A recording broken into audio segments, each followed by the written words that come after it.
सांपों की दुनिया काफी रहस्यमयी है, जिसकी वजह से वे लगातार चर्चा में भी रहते हैं। हाल में उत्तर प्रदेश का एक मामला सुर्खियों में है, जिसमें एक युवक को कई बार सांप काट चुका। वो हर बार अस्पताल से लौट आता है। इसे लेकर हैरानी भी जताई जा रही है। वैसे अमेरिका में एक शख्स ऐसा था जिसे लगभग 173 बार बेहद जहरीले सांपों ने काटा, लेकिन वो जिंदा रहा। बिल हॉस्ट उर्फ स्नेक मैन के बारे में कहा जाता है कि उन्होंने अपने जीवन काल में 3 मिलियन से ज्यादा सांप देखे। बचपन में सांपों के काटने पर जागी दिलचस्पी। न्यू जर्सी में 1910 में जन्मे बिल हॉस्ट को बचपन से ही सांपों में दिलचस्पी रही। इसकी शुरुआत एक स्काउट कैंप के दौरान हुई, जब जंगल में कैंप लगाते हुए उन्हें एक सांप काट लिया। हाथों में सूजन लिए हॉस्ट को कई घंटों बाद इलाज मिल सका। इसके तुरंत बाद उसी साल उन्हें दोबारा कॉपरहेड नाम के सांप ने डसा। इस बार जहर की वजह से वे हफ्ते भर तक अस्पताल में रहे। इसके बाद ही उनमें सांपों को लेकर अलग ही आकर्षण जागा।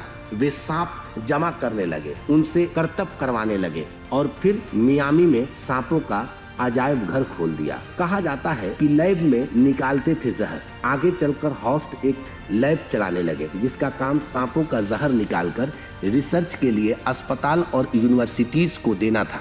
यहाँ हर नस्ल के सांप थे, जिनकी जहर की किस्में भी अलग थी।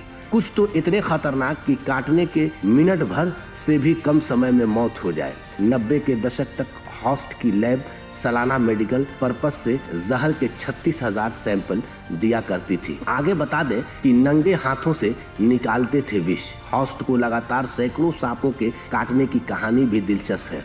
न्यूयॉर्क टाइम्स की एक रिपोर्ट में बताया गया कि वे जहर निकालने के लिए सांपों को ग्लव्स या किसी उपकरण की मदद से नहीं पकड़ते थे, बल्कि सीधे खुले हाथों से उसका जबड़ा खोलते, ताकि उनका जहर एक रबर मेम्ब्रेन से घिरे ट्यूब में गिर जाए। स्नेक हैंडलिंग के इस खतरनाक तरीके के पीछे हॉस्ट का तर्क था कि सांपों को उपकरण से पकड़ने पर उन्हें चोट भी लग सकती है, लेकिन यही वजह है कि उन्हें लगातार सांप काटते रहे। ऐसा नहीं है कि जहर का उन पर कोई असर नहीं हुआ।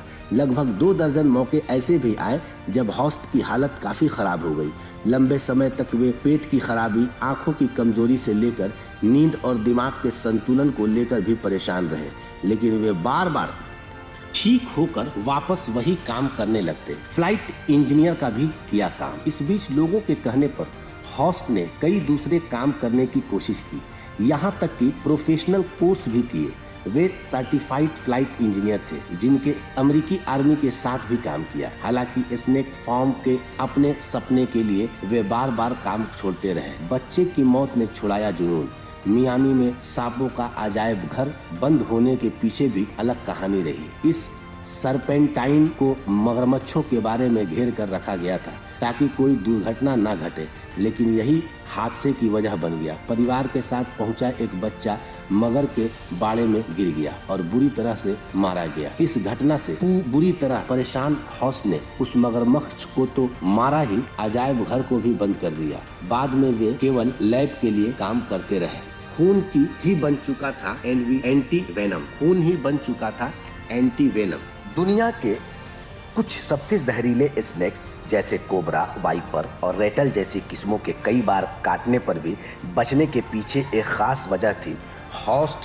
हॉस्ट अपने जीवन के 6 दशक तक लगातार 32 सांपों के जहर के मेल से बना वेनम पीते रहे। डॉक्टरों ने सचेत किया कि इससे उनकी भयानक मौत हो सकती है, लेकिन हुआ इसका उल्टा। हॉस्ट ने 100 सालों की उम्र पूरी की। यहाँ तक कि कई बार ऐसा भी हुआ कि सांपों के काटने के बाद वे तो ठीक रहे, सांप की ही मौत हो गई। स्नेक बाइट के मरीजों को देते थे ब्लड। सांपों के जहर से हॉस्ट के खून में एंटीडोट की तरह बन गया था, यानी सांपों के विष का इलाज करने वाली दवा। फिर हुआ ये कि हॉस्ट को दुनिया के कई देशों में इमरजेंसी ब्लड डोनेशन के लिए बुलाया गया। उन्होंने 21 मरीजों को अपना खून दिया जो जहरीले सांपों के काटने से मौत के करीब थे। वेनेजुएला में उन्हें अपना सर्वोच्च नागरिकता पुरस्कार दिया। उन्होंने वे घने जंगल में केवल एक बच्चे को खून देने के लिए जा रहे थे। अमेरिका के इस स्नैक मैन का सांपों को लेकर जुनून इतना था कि उनकी पहली शादी इसी वजह से टूट गई। बाद में हालांकि उन्होंने 2 और शादियां की। अगर आप इस वीडियो को फेसबुक पर देख रहे हैं तो फेसबुक पेज को लाइक कीजिए और वीडियो को शेयर कीजिए। अगर आप इस वीडियो को YouTube पर देख रहे हैं तो YouTube चैनल को सब्सक्राइब कीजिए और घंटी के आइकॉन को दबाइए।